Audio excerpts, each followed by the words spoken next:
Oke, Assalamualaikum warahmatullahi wabarakatuh. Salam sejahtera untuk kita semua. Ya, saat ini saya berada di SMP Negeri 202 Jakarta Timur. Dan video ini akan membahas tentang sesi tanya jawab dalam sebuah seminar parenting yang diselenggarakan oleh SMP Negeri 202 Jakarta. Nah, seperti apa nih keseruan tanya jawabnya? Mari kita simak dalam video berikut ini. Tapi sebelum, jangan lupa untuk di like, share, komen, and subscribe.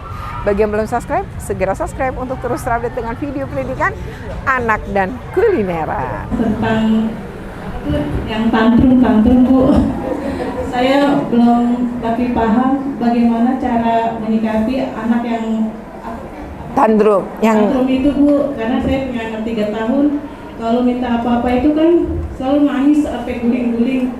Nah, caranya gimana Bu biar adem, biar nggak nangis lagi gitu. Terima kasih ya Bu. Wassalamualaikum warahmatullahi wabarakatuh. Waalaikumsalam. Saya ngalamin fase-fase anak-anak kakak-kakaknya Bu ya gitu kan. Tidak seberat ini gitu. Gadget kan sekarang apa-apa kan, apalagi waktu itu dimulainya waktu COVID kan harus pakai laptop.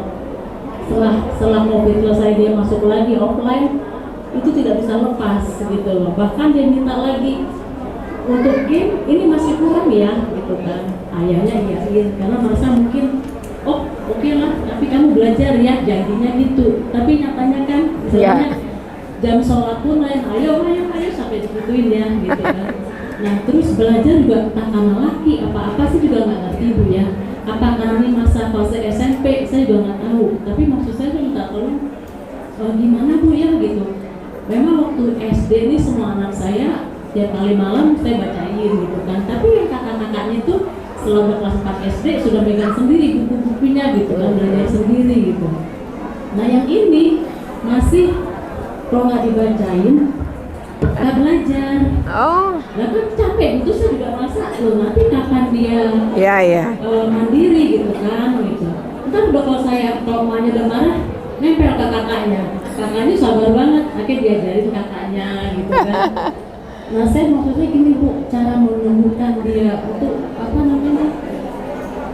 mau baca sendiri gimana gitu. Kalau dia bilang sih kalau di kelas dia bilang dia menyerap gitu loh Bu. Udah ngerti gitu. Kalau disuruh baca bukunya, buku yang dari dari sekolah dengan diajarin gurunya beda. Nah saya juga bingung buku pegangannya jadi apa gitu kan. Cuma ya baca lah, saya bilang begitu kan. Misalnya di YouTube ada, saya sering ngajar dari SD, saya ajarin misalnya bab 1 tentang apa, saya buka YouTube ini gitu kan, diskusi kita ajarin gitu kan. Nah kalau itu tentang definisi bullying, terus batasannya sampai di mana itu masuk kategori bullying. Oke. Terima kasih Pak atas pertanyaan. Yang suka tantrum 4, yang suka tantrum yang bungsu nih. Oke. Jadi gini Bapak Ibu, anak-anak itu tantrum itu juga masanya. Jadi hormon. Anak-anak umur anak Ibu kan tadi 3 tahun ya. Anak umur segitu itu emang anak-anak yang suka ngamuk dan suka mukul. Jadi kalau misalnya sama temennya dia nggak bermaksud nyakitin, tapi dia mukul gitu. Terus kalau kita gendong tiba-tiba nabok kita gitu. Itu sebenarnya bukannya dia melakukan kekerasan, maksudnya itu adalah bentuk yang dia belum tahu bahwa kalau mengekspresikan diri gitu. Jadi Bapak Ibu ketika anak udah bisa diajak ngomong, misalnya umur setahun lebih, mulai ajarkan ke dia cara narik nafas. Jadi Bapak Ibu gini ya, Bapak Ibu tuh bisa narik nafas kalau mau marah nih. Ini kayaknya kita mau marah nih. Lebih baik tuh, jadi saya itu belajar banget waktu saya lagi COVID. Jadi anak dulu tuh saya suka ngajarin anak saya gini. Oke, kakak atau adik, tarik napas, buang. Terus jadi saya berusaha untuk menenangkan dia. Sabar, ngomong gitu. Itu sebenarnya bisa dari anak umur 1 tahun Bu, saat dia masih bisa ngomong, terus dia pegang dadanya, sabar. Itu adalah upaya melatih. Karena akan ada masa tadi, kalau dia nggak bisa ngontrol, dia kan lagi belajar, dia kan nggak bisa ngontrol. Jadi kita yang belajar mengontrol. Jadi waktu saya masih waktu lagi pandemi, anak saya tuh masih SD tuh, yang bungsu. Nah saya kan stres ya. Pertama tuh pekerjaan kita jadi banyak banget gitu, karena urusan kantor, nge-zoom sampai malam, terus masih ngajarin dia, di telepon gurunya dia belum ngumpulin tugas, Pokoknya segala macam membuat saya tuh stres. Tapi saya nggak pernah mau marah ke dia. Dan dia tahu. Jadi caranya adalah saya menarik napas. Dulu waktu saya jadi guru saya juga gitu. Saya marah banget nih. Terus saya bilang gini sama anak-anak. Anak-anak, ibu marah banget. Jadi saya izin keluar, saya wudhu. Ternyata nggak bisa. Saya tarik napas. Tarik napas tuh gini. Kita menarik nafas dengan hitungan 7 dan menghempaskan, tarik lewat hidung, lalu lepaskan lewat mulut 8 detik. Jadi hitung aja.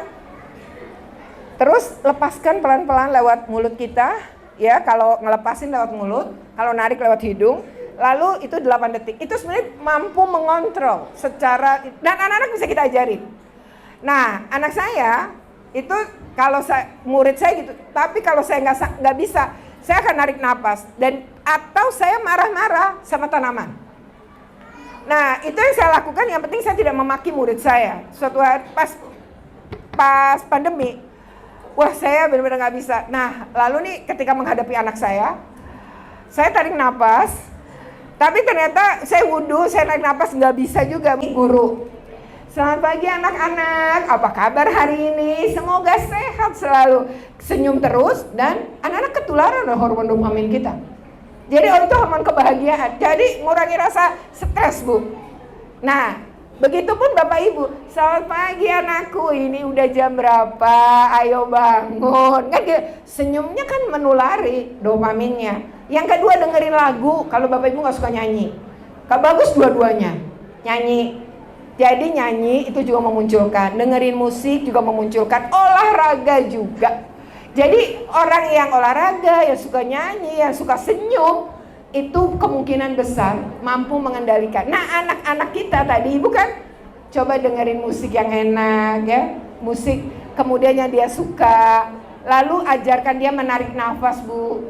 Nah, kalau dia minta sesuatu sampai guling-guling, Ibu nggak usah dengerin kata tetangga, tapi dengerin kata Ibu sendiri, bahwa anak saya sebenarnya pengasuhan itu kuncinya satu, Bapak Ibunya bahagia aja, nggak perlu teori-teori sebenarnya. Teori itu otomatis terjadi ketika Bapak Ibu tuh bahagia memperlakukan anak Ibu dengan baik. Coba aja, lihat nih kita Willy, karena dia bahagia aja. Coba deh, ya tentu kita tidak bisa mungkin dia nggak sebanding, tapi kan kita bisa bahagia dengan cara kita. Seringlah berolahraga rutin, dengarkanlah musik banyak-banyak, berbagilah senyum. Tetangga lewat, ibu apa kabar, mau beli sayur Bu. Jadi jangan cuma, Bu, jangan gitu doang, tapi sapa agak panjang. Orang juga senang kalau disapa dengan panjang. Orang juga akan membalas senyum kita, kan bahagia. Biar ngilangin stres aja Bu, Pak, gitu ya. Jadi anak yang guling-guling tadi, seberapa sih guling-gulingnya, kita jaga asal tidak membahagiakan diri dia.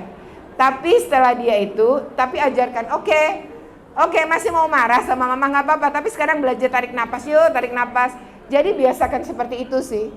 Itu cara ngelola emosi, karena anak-anak ini sedang belajar mengelola emosi. Gitu, terima kasih. Mbak, saya kembaliin. Itu bisa kita lakukan. Tapi kalau ibu ini kan kasusnya udah terjadi nih. Nah, lalu bagaimana nih untuk anak ini? Saya rasa yang mengalami ini nggak cuma ibu, pasti banyak juga. Nah, lalu bagaimana cara kita? Ya, nah sebelum semuanya terlambat, gitu ya, sebelum semuanya bahaya terhadap anak dan bisa merusak otak sebenarnya. Karena kecanduan gadget itu banyak sih anak-anak yang kecanduan sampai dirawat di rumah sakit jiwa.